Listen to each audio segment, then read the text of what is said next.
같이 한번 기도하겠습니다.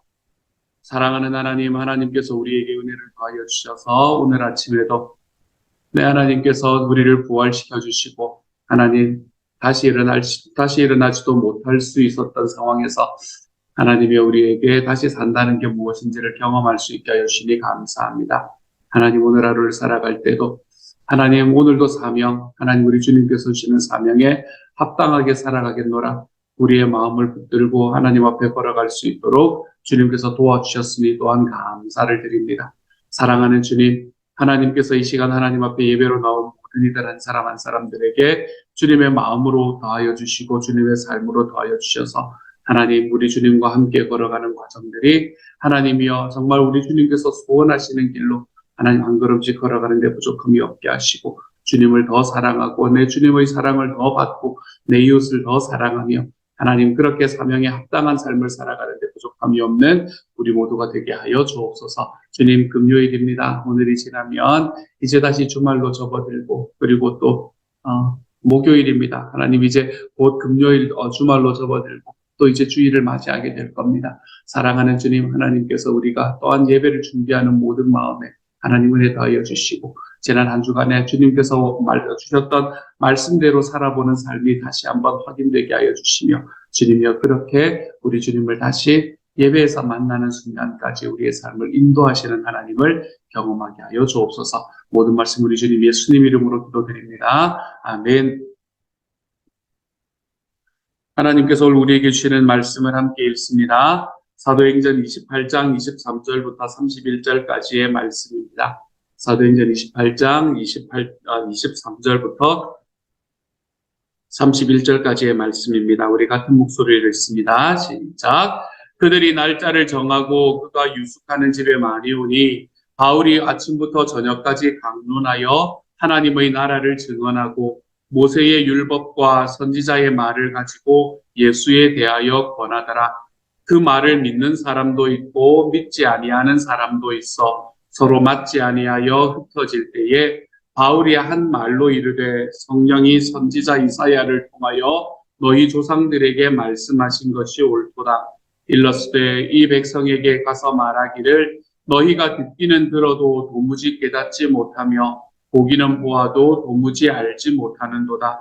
이 백성들의 마음이 우둔하여져서 그 귀로는 둔하게 듣고 그 눈은 감았으니 이는 눈으로 보고 귀로 듣고 마음으로 깨달아 돌아오면 내가 고쳐줄까 함이라 하였으니 그런즉 하나님의 이 구원이 이방인에게로 보내어진 줄 알라. 그들은 그것을 들으리라 하더라. 바울이 온 이태를 자기 셋집에 머물면서 자기에게 오는 사람을 다 영접하고 하나님의 나라를 전파하며 주 예수 그리스도에 관한 모든 것을 담대하게 거침없이 가르치더라. 아멘. 사도행전의 마지막의 말씀입니다. 사도행전의 말씀은 마치 끝이 안 난 듯 뭔가 하나 더 있을 것 같은데 또 시작이 될 것 같은데 이제 막 끝나는 그런 느낌으로 마무리가 됩니다. 바울이 온 이태를 이 30절의 말씀을 보면 바울이 온 이태라는 것은 2년을 이야기를 하는 거죠. 그래서 바울이 2년을 자기 셋집에 머물면서 자기에게 오는 사람을 다 영접하고 자기 셋집에 머물렀다라는 것은 이제 그곳에서 가택연금을 당하고 있었다라는 이야기입니다. 제가 여러 번 말씀드렸지만 사도 바울이 지금 가택연금을 당하고 있는 것은 뭔가 큰 죄를 지었기 때문이 아니고 이제 죄가 있는지 없는지를 확인하기 위해서 재판을 기다리면서 그는 여기에서 머무르게 되는 그런 상황이죠. 그러니까 빡딱 죄인이 아니기 때문에 사람들이 중하게 그 사람들을 이 바울을 압박한다든지 아니면 구속한다든지 이런 상황이 아니었습니다. 훨씬 더 자유로운 상황이었죠. 왜냐하면 제가 어제 말씀드렸잖아요. 바울은 피고였고 그리고 원고가 이제 오면은 재판을 하게 되는 건데 이 원고가 안 오는 거예요. 왜냐하면은 오면은 질 거라는 걸 뻔히 아는 상황이었거든요. 그렇기 때문에 자기들이 여기 오면 어차피 바울을 그걸 하지를 못할 거니까 자기의 마음대로 하지 못할 거니까 예루살렘에서 어떻게든 해결을 하려고 이제 온 힘을 다했었던 거고 근데 결국에는 원고가 안 옵니다. 이 원고라는 거는 누군가는 당시 예루살렘의 대제사장들과 그리고 예루살렘의 지도자들이 원고였던 거죠. 그렇죠? 이 원고가 안 옵니다. 그러니까 사도 바울은 계속해서 피고의 입장에서 재판을 기다리기만 하는 이제 그런 상황이 오늘의 말씀입니다. 그걸 오늘의 말씀에서는 셋집이다라고 이야기를 하고 있는 건데, 요즘을 말로 하면 어떤 구치소 같은 곳이라고 생각을 하시면 됩니다. 이제 그런 곳에서 머물면서 자기에게 오는 사람들은 다 만나는 겁니다. 딱 주인이 아니니까 이걸 막을 수 있는 사람이 아무도 없었었지. 혹시라도 그거 되고 난 다음에 이 법정 다툼을 하고 난 다음에 무죄가 결정이 나면 어떡해요, 그렇죠? 그렇기 때문에 이때 바울에게 오는 사람을 아무도 막지 않게 됩니다. 그래서 그 사람들 다 영접하고 그 모든 사람들에게 하나님의 나라를 전파하며 주 예수 그리스도에 관한 모든 것을 담대하게 거침없이 가르치더라, 이렇게 말합니다.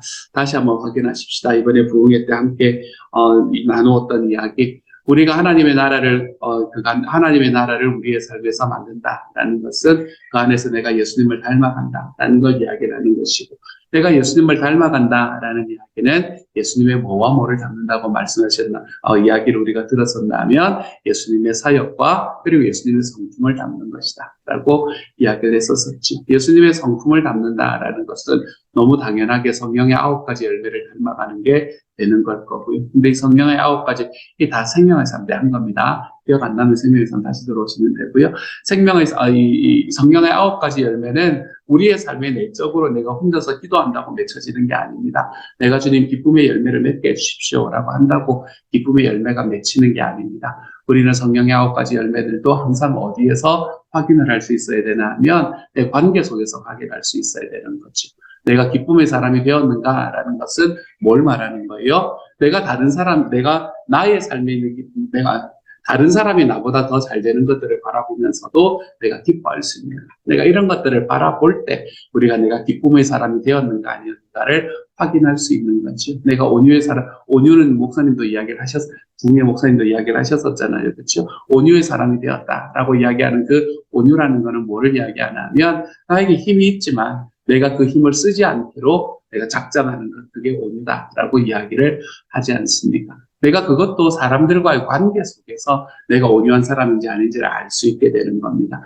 우리나 예수님의 성품을 맺어간다라고 이야기하는 이것도 모든 것이 관계 속에서 일어납니다. 그러므로 교회 생활도 교회 하루 와서 일주일에 하루 와서 그냥 1시간 반 내가 원하는 모습만 보여주고 다른 사람들, 내가 마음에 드는 사람들 몇 사람만 만나고 그리고 집으로 돌아가고 그리고 한 주일 동안 다시 교통하지 않는, 함께 교제하지 않는 그런 삶을 가지고는 우리가 성령의 열매를 맺고 있는지 아닌지를 모르죠. 그렇기 때문에 우리가 목장을 하는 거예요. 그렇기 때문에 우리가 목장을 한 주일에 매주 만나야 합니다라고 이야기를 하는 이유가 바로 거기에 있지 않습니까? 어쨌든 좀 여담이었지만 우리가 예수님의 성품을 담는다라는 것이 예수님을 담는다라는 것의 첫 번째 의미라면, 두 번째 의미는 예수님의 사역을 담는다라는 거라고 이야기를 했습니다. 예수님의 사역이라는 것은 어떻게 이야기가 되었다고 그랬죠? 세 가지로 이야기가 되었잖아요. 그렇죠? 예수님의 사역은 preaching, teaching, healing, 이 세 가지라고 이야기를 합니다. 성경은 우리에게 너무나 분명하게 이야기하고 있지. preaching, teaching, healing. preaching이라는 것은 뭐를 이야기하냐면, 내 하나님께서 나에게 주시는 그 하나님의 복음의 말씀을 그 결과가 어떻든지 그냥 선포하는 거예요. 그냥 해놓고 말해버리는 거예요. 그게 바로 프리칭입니다. 어떤 걸 이야기하는 걸까요? 누구를 만나서, 얼굴을 만나서 처음 만나는 사람들에게, 오늘 저녁에 우리 집에 식사나 하러 같이 오시지 않겠어요? 라고 질러보는 겁니다. 그런 게 뭔가 하면, 목장에 오라는 이야기잖아요. 그렇죠? 그래서 오늘 저녁에 같이 식사하세요. 아이고, 한국 분이세요? 식사하세요. 예수님 안 믿는 사람들이, 여러분 다른 교회 다니는 사람에게 그렇게 말씀하시면 안 됩니다. 예수님 안 믿는 분이 저녁에 같이 식사하세요. 아유 이쪽으로 이사 오셨나 보네. 막 이러면서 함께 그거 하는 거 질러보는 거.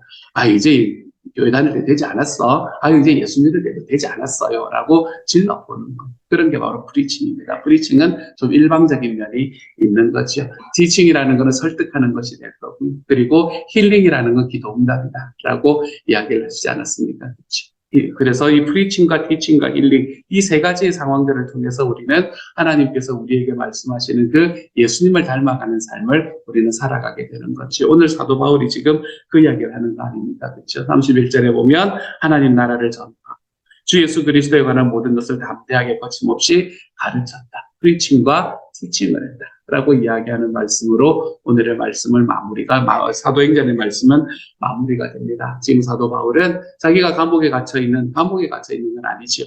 이제 그걸로 이 재판을 기다리는 사람으로 이제 그곳에서 구치소에서 갇혀 있는 그런 상황 속에서도 그는 예수 그리스도의 삶에 대해서 프리칭을 하고 있고, 그리고 주님을 닮아가는 삶이 어떤 것인지에 대해서 티칭, 설득하고 있는 삶을 우리들에게 보여주고 있습니다. 이 상황 속에서도 바울은 계속해서 예수님을 닮아가고 있는, 이 과정 속에서도 바울은 계속해서 하나님의 나라의 확장을 향해서 걸어가고 있네요. 뛰어가고 있네요. 내가 왜 이곳에서 이 모양 이 꼴이 되었는가? 내가 지금 발걸음이 밖으로 나가 있으면 내가 열심히 전도도 하고 내가 열심히 사역도 할 건데 내가 지금 여기서 뭐 하고 있나? 아휴, 이런 마음을 바울은 가지지 않았습니다. 사도 바울은 정말로 원망과, 그리고 정말로 왜 내가 여기 있어야만 될까라는 자기가 불쌍함 있잖아요. 이런 것들에 대해서, 이런 것들로 자기 연민, 이런 것들로 가득 찰 수 있는 상황이었었지만 사도 바울은 절대로 그것으로 빠져들어가지 않습니다. 왜냐하면 그렇게 빠져들어가는 게 아무런 의미가 없기 때문에 그렇습니다. 여러분, 자기 연민은 사탄이 우리에게 주는 생각입니다. 여러분, 내가 왜 이 모양 이 꼴이 되었나? 자기 연민은 교만과 함께 사탄이 주는 생각입니다. 정말로 누군가가 나에게 다가오는 그런 방법이나 아니면 누군가의 눈빛이나, 여러분, 이런 것 때문에 우리가 자기 연민에 빠지기 시작을 하고, 아니면 다른 사람들을 바라보는 눈빛이 하나님께서 원하시는 눈빛으로 바라보지 않게 되기 시작을 할 때, 그럴 때는 사탄이 주는 생각이다라고 여러분이 생각을 하시면 됩니다. 예전에 그런 이야기를 들었어요. 한 목사님이 가정에서 하셨던 이야기인데, 한 번은 교회에 가서 이제 지나가다가 화장실에서 손을 씻고 이렇게 나오다가, 문을 열고 나오다가 손을 씻고 하다가 눈에 이제 물이 튀었다는 거예요. 그래서 눈을 이렇게 한번 까 뒤집었대요. 근데 그 다음 날부터 시작을 해서 한 분이 자기한테 굉장히 이상하게 막 싸하게 반응을 하더라고요. 왜 그러시나 생각을 하니까 그분이 나중에 이제 이야기를 했어요. 그런 것도 이야기를 안 하잖아요. 좀 이야기를 했으면 좋겠어요. 그때 이렇게 됐는데 그거 뭐였냐 이렇게 이야기를 좀 했으면 좋겠어요. 그거 보고 저 사람이 나를 보고 눈을 꼴쳤다는 거예요. 눈을 확 뒤집었다는 거예요. 나를 보고 그랬다는 거예요. 나를 보고 손에 있던 물이 튀어가지고 눈이 이러고 나가 나를 보고 눈을 꼴쳤다는 거예요. 여러분, 이런 거 가지고 우리가 우리가 몇 주를 그러면서 우리 가슴 아리하고 그 사람 내가 그 인간인가 이러고 우리가, 여러분, 요리 스토리 써가고 하는 이런 것들이 얼마나 시간 낭비입니까?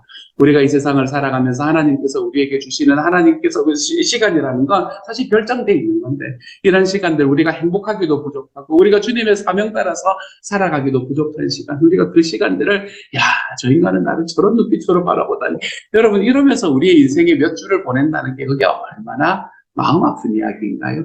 우리가 우리의 삶에서 살아갈 때 좀 하나님 앞에 담대하게 살았으면 좋겠습니다. 우리가 하나님 앞에 살아갈 때 하나님께서 내가 나에게 주시는 그 예수님의 사명과 예수님께서 주시는 그 예수님의 사역과 그리고 예수님의 성품 딱 닮아가면서 우리의 삶에서 오늘도 사명, 내 주님께서 주시는 사명 당당하게 살아가는 그런 삶, 여러분, 우리가 그러한 삶으로 좀 살아갈 수 있으면 정말로 좋겠어요. 예전부터 시작을 해서도 그런 이야기가 있지 않습니까? 내부에 있는 갈등을 잠재우기 위해서는 외부의 적을 만들어라 라는 이야기도 있지 않습니까? 제가 별로 좋아하지 않는 이야기이기는 합니다만은 사실은 그런 것 같기는 해요.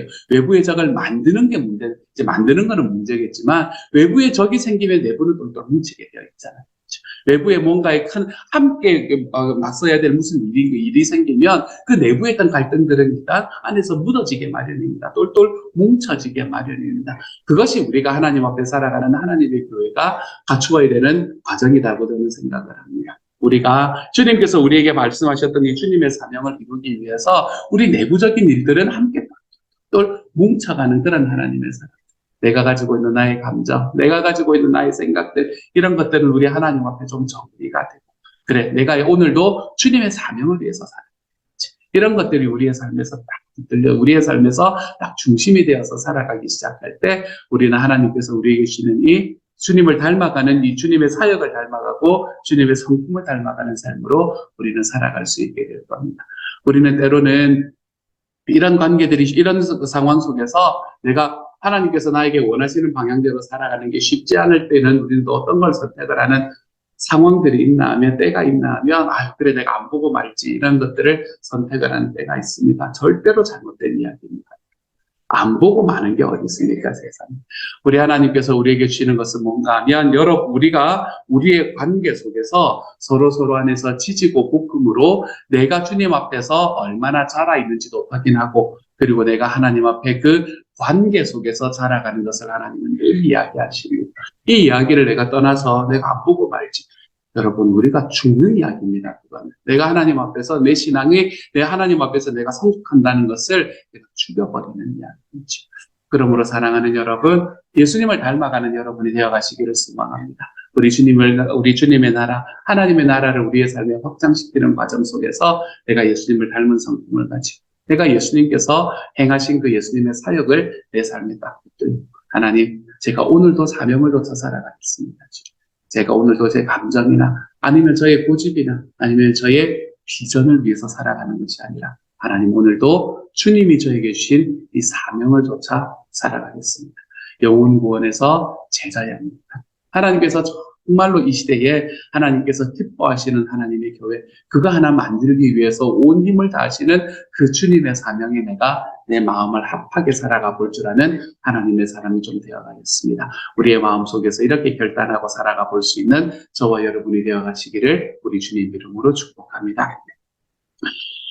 이제 사도 바울의 이야기가 끝이 나고 난 다음에 사도행전이 끝이 났습니다. 우리는 그 이야기가 지금까지 거의 두 달 넘게 우리는 사도행전을 달려오고 있지 않습니까? 그렇죠? 근데 사도행전의 끝은 굉장히 어설프게 마무리가 되고 있다라는 말씀을 여러분에게 드렸습니다. 사도행전의 마무리가 이렇게 어설프게 되었던 이유는 사도 바울의 삶이 여기서 굉장히 큰 문제가 생겼다거나 아니면 사도 바울의 삶이 여기서부터 이어지지 못할 무슨 비밀스러운 일이 있었기 때문에 그랬던 게 아닙니다, 여러분. 사도 바울의 삶이, 그리고 사도들의 이 행전이 여기서 마무리가 되었던 이유는 이제는 여기에서 마치 끝나지 않은 듯 끝난 이 사도행전의 마지막을 이제는 누군가가 이어가라고 이야기를 하는 말씀이 바로 의미가 바로 거기에 담겨 있는 거죠. 마치 다음 달 넘어갈 것 같지 않습니까? 그렇죠? 오늘이 8월 31일만 아니면 이게 끝이라고 믿어지지가 않는 그런 마무리잖아요. 이런 마무리를 우리에게 주는 이유는 이러한 마무리를 보면서 사도 바울은 이태 동안 그곳에 머물면서 자기 셋집에 머물면서도 하나님의 나라를 전하고 하나님의 복음을 선포하고 가르치는 삶을 살아갔다. 그리고는 그 다음은 누가 이어받으라고 이야기를 하면 저와 여러분이 이어받으라라고 이야기를 하고 있는 겁니다. 우리 사도행전의 말씀에 나오는 주인공이 누구냐라고 이야기하면 사도행전은 그게 두 사람의 주인공이라고 우리는 이야기를 하고 있었었지. 첫 번째로는 사도 베드로가 첫 번째 주인공이었습니다. 이 사도 베드로가 주인공이 되어서 예루살렘에 하나님의 교회를 세워가는, 예수님의 교회를 세워가는 그 과정들을 감당을 하다가, 그러다가 12장의 말씀에 와서 이제 사도 베드로가 역사의 장에서 회장을 하게 되면서 이제 사도 바울이 그 중심에 들어와서 사도 바울이 전체적인 사역들을 이끌어갔습니다. 사도 베드로의 사역이 예루살렘에서 유대인들을 중심으로 사역을 했었다면, 유대인 그리스도인들을 사역을 한 사람이었다면, 사도 바울은 이제 이방인을 향해서 사역한 사람이 되었었죠. 이렇게 이 사도 바울과 사도 베드로가 함께 주인공의 역할을 감당했지만, 사실 이 두 사람은 이 사도행전 전체의 온전한 주인공은 아니었었지요. 하나님께서 그 사도 베드로의 자리에, 사도 바울의 자리에 누구를 집어넣어 놨어도 사도행전은 완성이 되었을 겁니다. 그러면 사도행전 전체의 진짜 주인공은 누구냐? 사도행전 2장에서 이 모든 제자들에게 함께 임하셨던 바로 그 성령님이 사도행전 전체의 주인공이라고 할 수 있겠죠. 그래서 우리는 사도행전을 사도행전이라고 부르기도 하지만 성령행전이다라고 부르기도 하지 않습니까? 성령님께서 어떻게 사도들을 이끌어서, 성령님이 어떻게 제자들을 이끌어서 하나님의 사역들을 완성시켜 나가는가라는 그 이야기 말입니다. 이렇게 성령님께서 그 사도들을 통해서 역사하셨던 이야기가 우리의 삶에 놓여져 있습니다. 그리고 그 동일한 성령님은 지금 저와 여러분에게도 함께하고 계시죠. 사랑하는 여러분, 성령으로 충만한 삶을 살아갈 수 있는 오늘 하루가 되어갈 수 있기를 소망합니다. 오늘 하루 살아가면서 사도 바울이 하나님의 나라를 전파하며 주 예수 그리스도에 관한 모든 것을 담대하게 거침없이 가르치더라. 이 말씀이 저와 여러분의 삶을 통해서 그 다음 장으로 이어져 볼 줄 아는 하나님의 사람이 되어가시기를 소망합니다. 사도 바울은 그때 당시에 이제 이 그리스와 그리고 로마 지역에 하나님의 복음을 전했던 사람이었습니다. 우리는 어디에 하나님의 복음을, 하나님의 말씀, 하나님의 나라를 전파하는 사람이 되면 되겠습니까? 여러분 너무 먼 거 생각하지 마십시다. 여러분이 아프리카를 가는 건 아니지만 제 입에 붙은 말이라서 그래요. 여러분이 우간다에 가고 이렇게 복음을 전하는 거, 하나님께서 언젠가 우리에게 그걸 시키실 때가 있기도 하고 있을 수도 있겠지만 아닐 가능성이 훨씬 높습니다. 여러분. 우리가 하나님의 복음을 전파해야 되는 곳은 여기입니다. 여기. 산호세, 캘리포니아. 나와 함께 살아가는 나의 사람들에게, 나와 함께 있는 나의 이웃의 사람들에게 우리 하나님의 복음을, 하나님의 나라를 어떻게 전파하며 살아갈 겁니다. 이 사도행전에 성령님께서 계속해서 역사하시는 그 역사하심이 저와 여러분의 삶에서 접혀가 볼 수 있는 오늘 하루가 되어가시기를 우리 주님의 이름으로 축복합니다. 마지막으로 한 가지만 말씀을 드리고, 제가 혹시나 궁금해하시는 분이 있을까봐 29절을 보면 없음이라고 되어 있어요. 없음은 뭘까요, 여러분? 없음. 빠지는 것도 아니고 없습니다. 없음. 없음이라는 거는 뭐는 거예요? 이거는 없음이라는 건 어디에는 없나 하면요, 구약 성경에는 없습니다. 구약 성경에는 없음이 없습니다. 신약 성경에만 없음이 있어요. 이게 없음이라는 건 뭘 말하나 하면, 예전에 이 장과 절을 결정하신 분이 언제 분이신가 하면 14세기 요때에 있었던 분이 이제 이 장과 절을 결정을 하신 분이시거든요. 한 사람이 결정을 했습니다. 이 성경이 처음 쓰여질 때부터 있었던 게 아니에요. 그리고 신약 성경은 어떤 성경인가 하면, 신약 성경은 이제 원래 처음에 쓰여졌던 신약 성경은 존재하지 않습니다, 여러분. 그렇기 때문에 여러 가지의 사본들이 있는 거예요. 여러 가지 사본들을 바탕으로 해서 볼 때, 이게 원래의 신약 성경이었을 것이다 라고 이제 그걸 그때 당시 그 당대 학자들이 결정을 하는 거예요. 그게 이제 신약 성경이 가지고 있는 신약 성경을 쓰는 방식입니다. 그렇기 때문에 14세기에 그분이 그걸 할 때 장절을 구분을 할 때 쓰여졌던 성경, 그때 사용했던 성경이랑 지금 우리가 가지고 있는 성경은 아주 조금 다를 수가 있다는 거죠. 원래 신약 성경이 어떤 성경이었을 것인가라는 것을 판단하는 과정 속에서, 원래 여기에는 29절의 말씀이 그때에는 이게 원래 신약 성경이 있었을 것이다 라고 적혀져 있었을 부분이, 나중에 학자들이 생각을 해보니까 이거는 원래 신약 성경에는 있었던 게 아닐 거야 라는 쪽으로 옮겨가게 되었던 거죠. 그러면서 그 절이 빠지게 되는 겁니다. 근데 원래 절은 원래부터 있었으니까 절을 뺄 수는 없고, 그러니까 여기에 없음이라는 제목으로 이렇게 괄호를 쳐서 집어넣게 되는 거죠. 구약 성경은 왜 이 없음이 없는가 하면, 구약 성경은 그렇게 결정하는 게 아니라 구약 성경은 텍스트가 그냥 있습니다.